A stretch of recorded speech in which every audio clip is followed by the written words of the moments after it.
In this video, I'm playing a 5-point match against XG and analyzing it. Thank you for joining me. I hope you enjoy this video. Please like and subscribe, and you'll be notified every time I upload a new video. Let me know what you think in the comments below and what you'd like to see in future videos so I can work on that. I appreciate your super thanks. These small donations help me continue to create the high-quality content that you enjoy. And with the membership feature, you can get exclusive access to the most popular videos. My book, Backgammon Backgammon Strategies, is available. There's a link in the description to where you can get it. And if you're interested in lessons, please contact me via email. My email address is also in the description. Again, I'm playing a 5-point match against the XG on a beautiful Brazilian Casa de Gamal board. The XG board is made by Rain. He makes outstanding XG boards. There's a link in the description where you can get it. I'm playing the black checkers at the bottom and XG, the white checkers, at the top.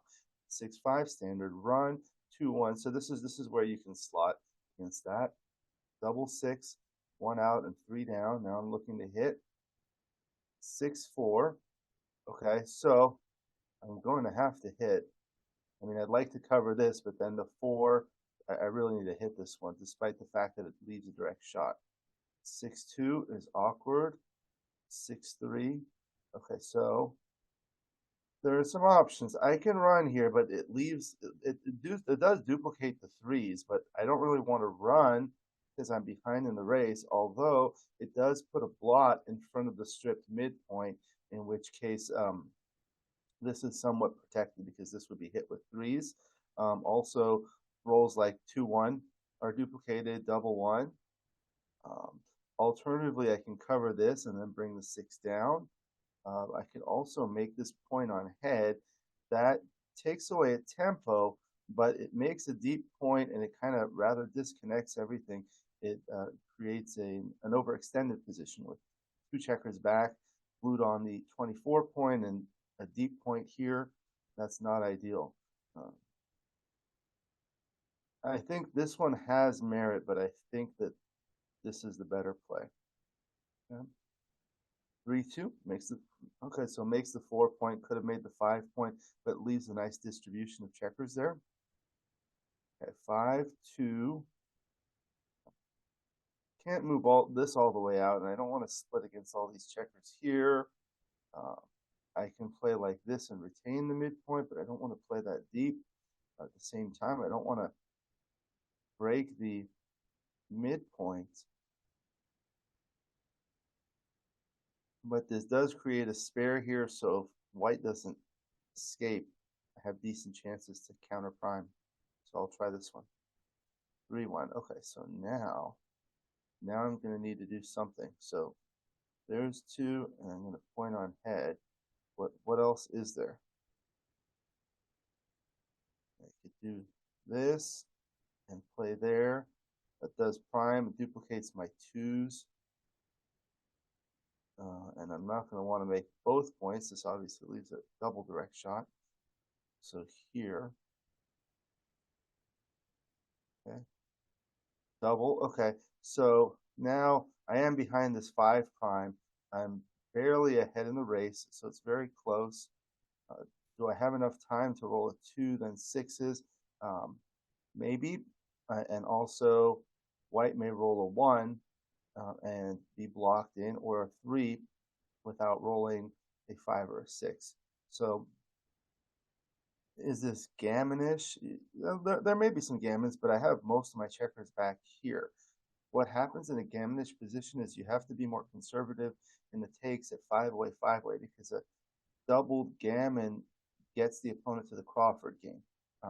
But in non-gammonish positions, you can take more aggressively, because letting the point go by passing gets the opponent to the valuable 4-way score, and losing a single game on a 2 cube gets them to the 3-way score, which is not much more valuable than the 4-way score. So take this one, 6-4 dance. Okay, double 1 is great. See, that's part of the reason why you can take deeper at 5-away, 5-away in non-gammonish positions, because the take point for the redouble is higher if you're able to do that. Okay, 6-4. So there's the 6, and the 4 will safety this to avoid the 5-3. 2-1. Okay. 4-3. Okay. So here's the 4. And then with the 3, I can play here. Gives me another builder. It does leave a lot of shots. 3s plus 2-1 and 4-1. And 5-3 hits twice. Whereas if I do this, the aces are duplicated. I just don't want to leave too many shots. And the 3s are duplicated here. Okay, 5-3, double 4 dances, 4-3, points on head, can't come in. All right. Now there are some backgammon chances, but that helped a lot. So 6, I can't come out. I'm just going to slot the next 2 points. 6 is forced, and 6-3 to fill in that 3-2. And now looking for a 6-5 or something. 6-2. All right.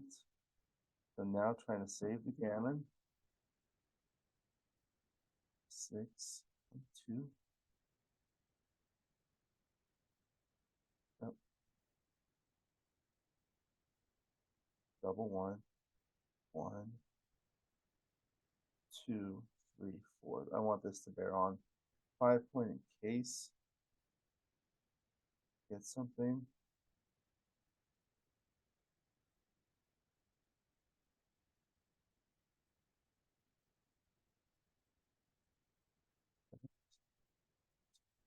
Four.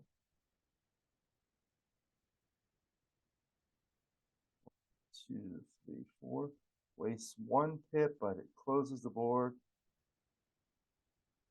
That was the last chance. Now I need a double 6 or a double 5. Okay. So now it's 5 away, 1 away Crawford. Let me change this to the absolute score.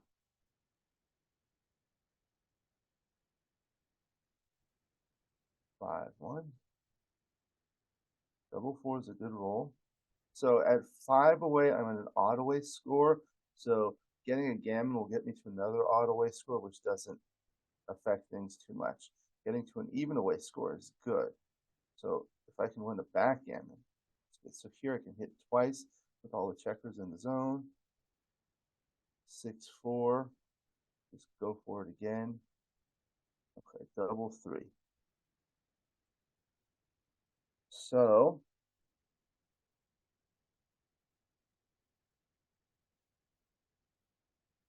I can do this 1, 2, 3, and then bring another checker. Alternatively, I can do 1, 2, and 3, put another on the bar, and bring one into the zone. When you're kind of committed to a blitz, it doesn't really matter which points you have. And this one bears on the 4 points. And gammon losses don't matter, so it's not a big deal leaving all these blots. 6-1 hits, 5-2, so the 2 is forced. And the 5, now I don't really have anything to cover with, so I have to come down here. 6-5 misses, double 1. Okay, so shift. This is the nifty shifty play. Okay. Then I bring one here. That way double 6s makes the 4 point. And if I go here, I get out of the double 4 joker. Also, it gives me a double 3 to make this point. And it does not duplicate 6-4. Okay. There's the 4, and bring another one within range. Okay. Double 6. Okay, so there's 1, 2, 3, 4. Double 4, okay. 5-1. 3-2, so step up to the edge. Hits me back. Double 2, so 1, 2, 3, 4. 4-3, I'm going to have to do that. It's back. 2-1. Okay, so there's the 2. And it's a matter of whether I want to hit or I want to anchor. If I anchor, that's just going to allow him to consolidate and do something. It does make this second anchor, but then what? I have no mobility. I'm going to have to crunch the board if I have to keep the anchor. I think this is the kind of this is the time when you have to make a banana split like this, and it creates a lot of dancing numbers, 16 dancing numbers like that. Okay, now with the 5-3, I can come out and hit. All right, 3, and then, or I can come there, but I think I have to come here. 5-1 hits back, 5-3, so there's the 3, the 5, I'll step up. Okay, 6-4. So I can do this. This does leave some blots, or I can do something like this, or I can run all the way. I think this may be the best bet. See, with this flat structure here, there's not a lot of builders to attack, so these are relatively safe, and this kind of provides coverage of the outfield. 5-1 hits twice, 6-2 hits back. Okay, looking to come in. See who comes in first. Okay, 4-3 comes in there. 3. At least it was a 3. Okay, see how it made that shift there? Close the board. Looks like that's it.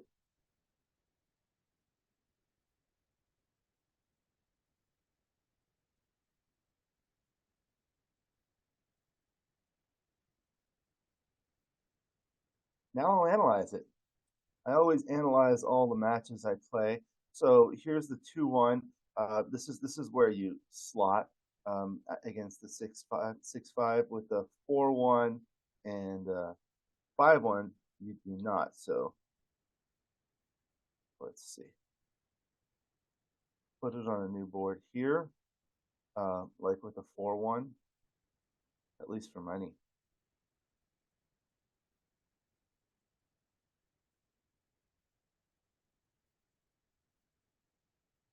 Yeah, 4-1 you split, the slot is close, and then 5-1 you also don't.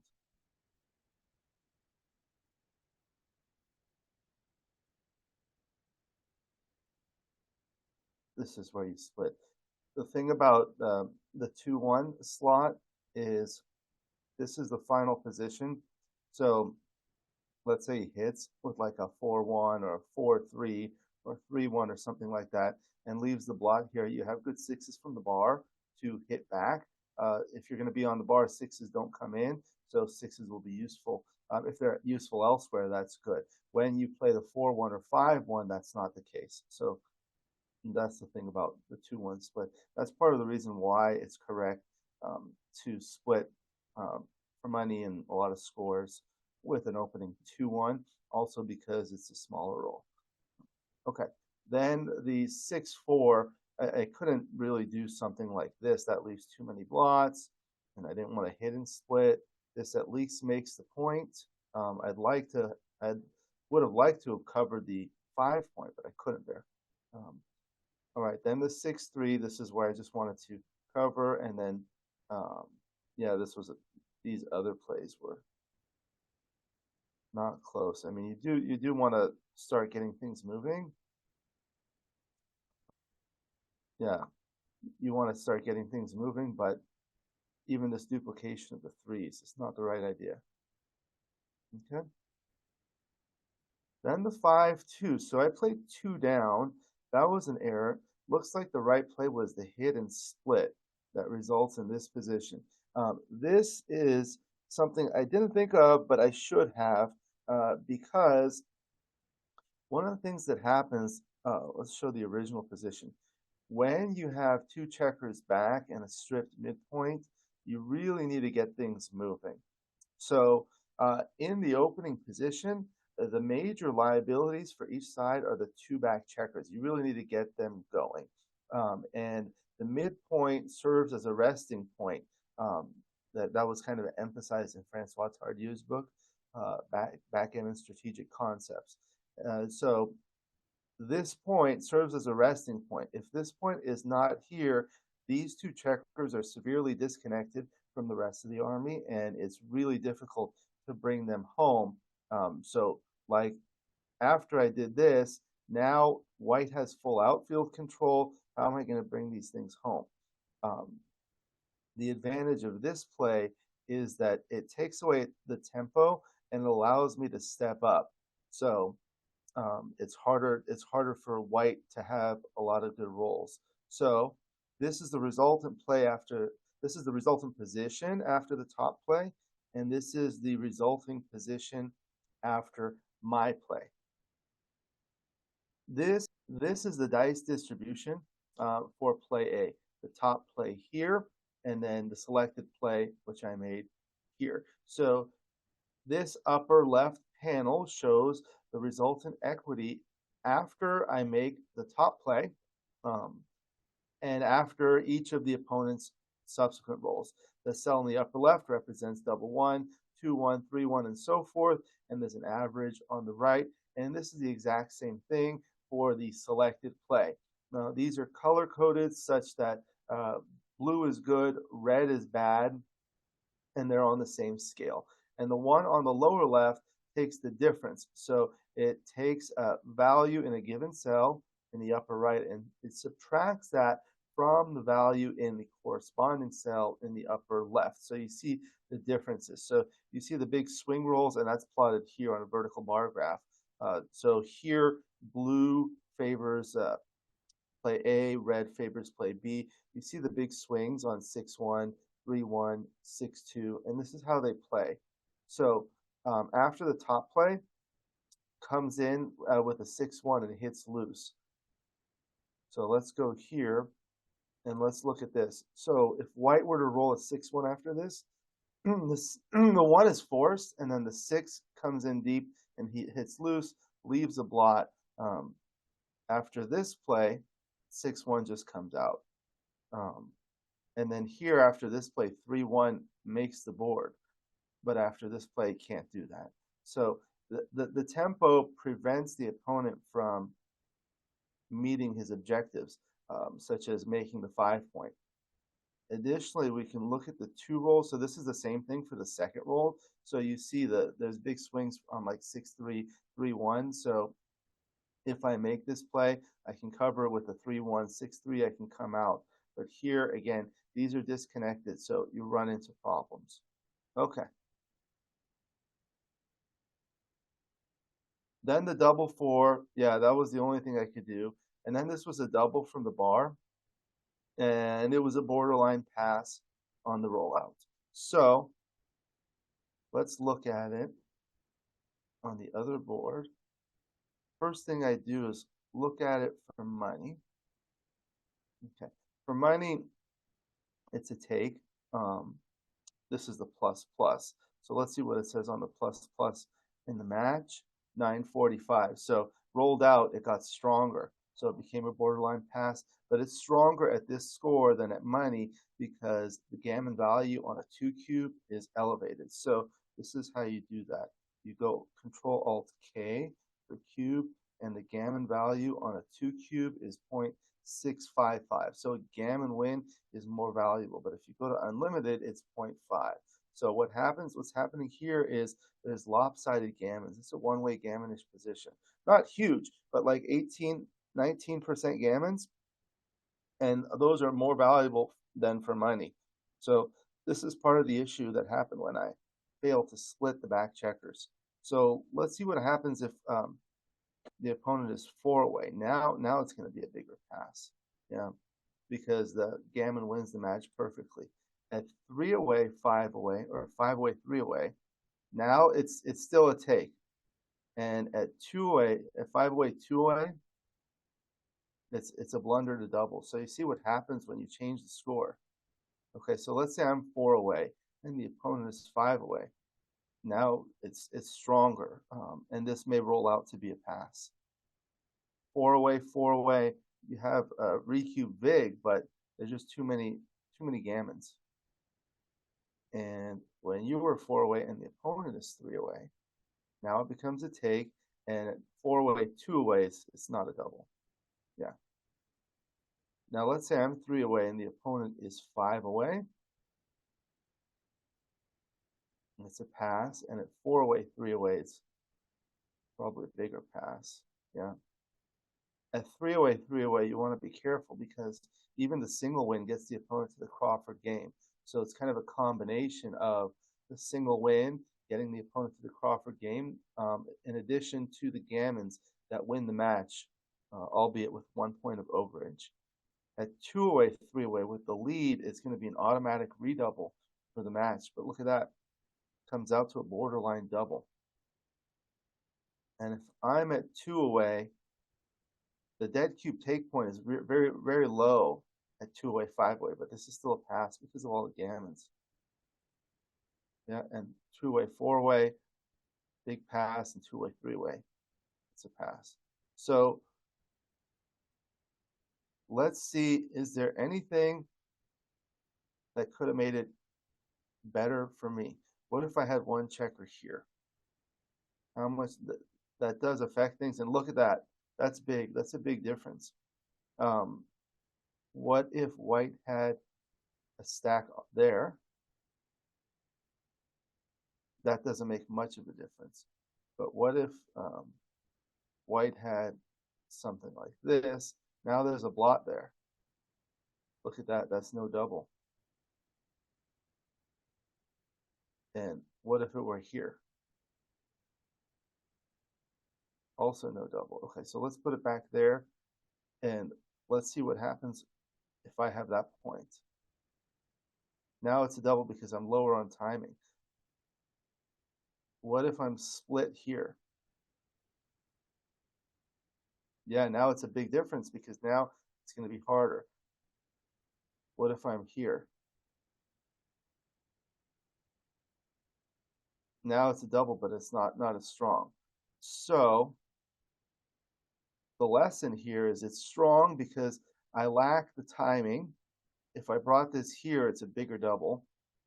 And because I'm not at the edge of the prime. Putting one checker to the edge of the prime makes a big difference. Also taking this one away makes a big difference. Also the fact that this builder is on the 7 point rather than the 6 point makes a big difference. So these are the things that I do, and I learn the reasons why something is correct or not.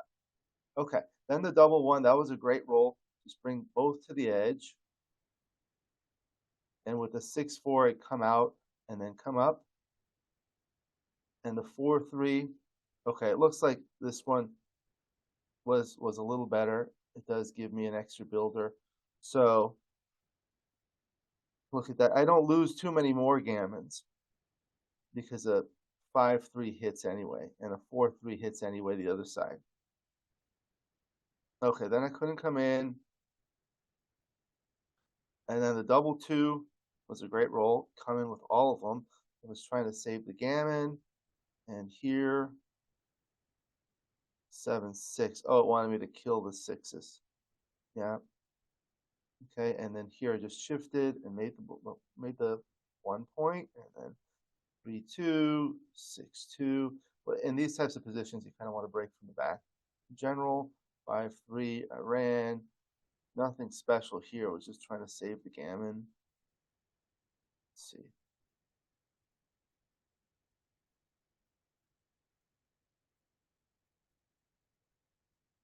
And couldn't hit a shot. Okay. Then it was the Crawford game. Okay, 5-3, just make the point. 5-1, down and split. And the double four was a great roll. I made the point on head. And 6-2. This is where you want to make this double tiger play. I have 11 checkers in the zone, 3-point board versus a 2-point board. If white rolls like a double 6, double 5, double 3, 6-5, 6-3, 5-3, and also 6-1, 5-1, and 3-1, it works really well. Because then I have a lot of rolls to cover. And then the 6-4, this is where come in and then you have to hit again. Okay. Then the double 3. Okay, so 8-2-4-1. Okay, so this was tied, yeah, with this one, but I had to do this one, and 13-10, 13-4. This was another one that was a blunder. Yeah. So It's okay to switch points like that when you're blitzing. Then the 5-2. Okay, so what I did was this, and again, this disconnects the back checkers. This is the right idea. Doing this, just having everything spread out. Um, at these kinds of scores, leaving blots all over the place is okay because when you leave blots, you're more liable to be hit. You're more likely to be hit. So um, that will increase the gammon losses. But gammon losses don't matter at this score. Okay. Then the double one, go to the arrow, shift, and then bring this closer and bring that for the reasons I discussed. So you bring this here so the double six closes the board. In these types of positions, when you're trying to make a play, you want to focus on increasing the number of good rolls by 1 or by 2. So you think about the doubles that work. So moving this here makes double sixes work, and moving this here makes double threes work, and double two still works for this point. Okay, then the 4-2 was continue the blitz. The double six was coming around here and covering, and then I got hit. And the 5-1, 3-2 is just anchor. 6-2 was forced, and then this is where there wasn't much I can do. And this is where the banana split was right. Okay, this results in this position. The other play of going like this results in this position. And here, what are you going to do next? White is going to either make one of these points or something, and then what am I going to do about this one? This is going to escape. So after this, at least there's 16 dancing rolls, and then you saw afterwards, was able to come out and hit. And then this is where you just come out. You couldn't hit here. And then the 5-3, the 6-4. Okay, so yeah, this is what I discussed. You don't want to do any of these plays. This one leaves 2 checkers here, and is not quite as dangerous. Put it on another board here. If white had builders here like this, then yeah, you don't want to run. You don't want to run because now these builders can be used to attack after this play. See here, white can use these builders to attack and make the points while retaining the prime.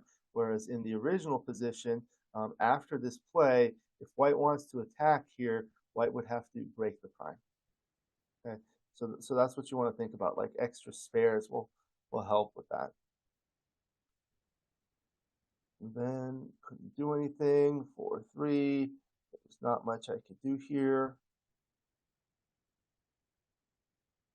And that was it.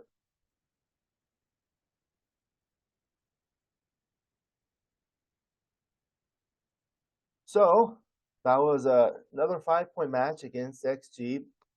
It's always important to analyze the positions, go through the errors to see what you did wrong so you can learn from it. And if you did make a correct play, you made the correct play for the right reason, especially the ones that you're not sure of. There was the one in this match, that 5-2, where I should have hit and split. So that's always something to consider and think about, the tempo play and really getting the back checkers moving. There is a theme. When your midpoint is stripped, you really need to get the back checkers moving.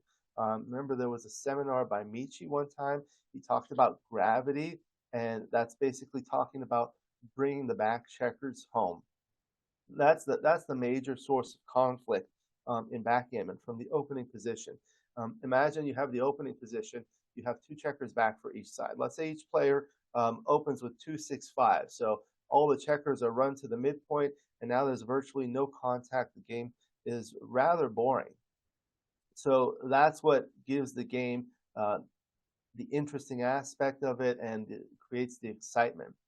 So those are the major things that you really need to do. So in the opening, you make blocking plays with like 3-1, 4-2, and so forth. And at the same time, you try to run checkers with rolls like 6-5 and sometimes 6-4, or split with 6-3, 6-2, and so forth to try to get things moving. The midpoint is the resting place to serve as a connection between the back checkers and the rest of the army. Once it gets stripped to 2 points, if you're going to have to break it, now the back checkers become disconnected, especially if you have two checkers anchored on the 24 point, glued on the opponent's ace point. If they're split, that's a little bit better. If you have only one checker back, it's also a little bit better, actually significantly better. So those are the kinds of things you want to think about. And then the doubling decisions, I always like to look at it at different scores and modify the position to see what changes affect the doubling decision. So you put it at different scores, and at different scores, gammon values are different on a 2-cube. So when the opponent has a lot of gammons and the gammon value is higher, you have to be more cautious.